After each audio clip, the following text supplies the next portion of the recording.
শুধু ভগবানগোলাবাসী আমাদের বিধানসভা কেন্দ্রের অন্তর্গত যারা আছেন সকলের কাছে আমাদের আবেদন, আমাদের পক্ষ থেকে, আমাদের বামফ্রন্টের পক্ষ থেকে, সেটা হচ্ছে যে এই এসআইআর নিয়ে একটা বিড়ম্বনা তৈরি হয়েছে সারা পশ্চিম বাংলা জুড়ে। তার সঙ্গে সঙ্গে ভগবানগুলোও তার অন্তর্ভুক্তির মধ্যেই পড়ছে। এই এসআইআর নিয়ে যেসব নাম ডিলিটেড হয়েছে, যাদের ভোটার অধিকার এবছরের বিধানসভা নির্বাচনে থাকবে না, সেই সব মানুষরা বিভ্রান্ত এখন। এবং এই বিভ্রান্ত ছড়ানোর যে দায় এবং দায়িত্ব দুটো সরকারই নিয়েছে, তার সঙ্গে সঙ্গে নির্বাচন কমিশন, দায়িত্ব তাদের, যে তারা এই বৈধ ভোটারদেরকে বৈধ বলে ঘোষণা না করে অবৈধ হিসাবে তাদেরকে এবং তাদের নামটা ভোটার লিস্ট থেকে ডিলিট করেছে। এখন এ নিয়ে একটা বিভ্রান্তি যেমন আছে মানুষের মধ্যে, তেমনি তার পাশাপাশি আমাদের সহায়তা প্রদানেরও একটা দায়িত্ব থেকে যায়। যেহেতু আমরা বামপন্থীরা সারা বছর ধরে মানুষের পাশে থাকি, সাধারণ মানুষ এখন বিভ্রান্ত। এই কারণের জন্যে আমরা দুটো, আমাদের যে ব্লক আছে, আমাদের পঞ্চায়েত সমিতি আছে, ভগবানগোলা 1 এবং ভগবানগোলা 2, এই দুটো ব্লকেই আমাদের আইনি সহায়তা টিম আছে।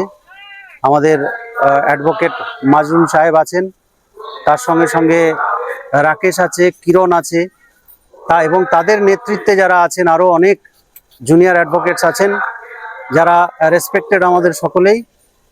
তারা আপনাদের পূর্ণ সহযোগিতা করবেন।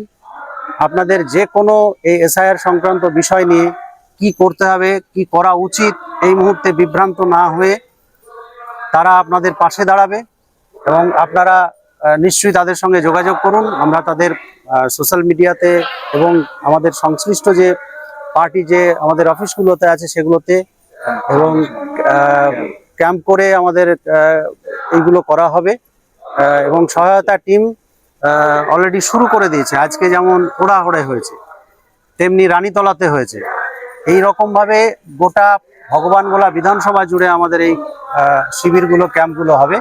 সেখানে আপনারা আসুন এবং আইনিভাবে যেটুকু আমাদের পরামর্শ দেওয়া দরকার সেটা তো করবই।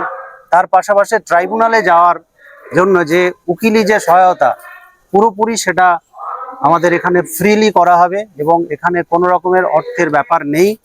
আমাদের কাজ হচ্ছে আপনাদের পাশে থাকা, আপনাদের এই বিপদের সময় আমাদের পাশে দাঁড়ানো।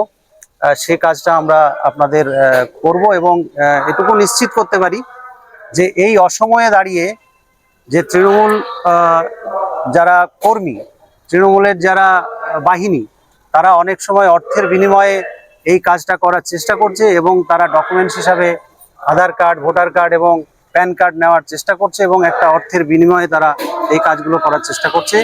তাদের কাছে বিভ্রান্ত হবেন না, কোনো ডকুমেন্টস সেইভাবে সরাসরি দেবেন না। আপনারা, আমাদের যে উকিল আছে, আমাদের যে অ্যাডভোকেটস আছেন, প্যানেল আছে আমাদের, তারা সহায়তা কেন্দ্রে আপনাদেরকে সহায়তা করবেন। আপনারা তাদের সঙ্গে যোগাযোগ করে এই এসআইআর যে বিড়ম্বনা তৈরি হয়েছে সেখান থেকে লাঘব হবেন, এটুকু আমি আশা করি।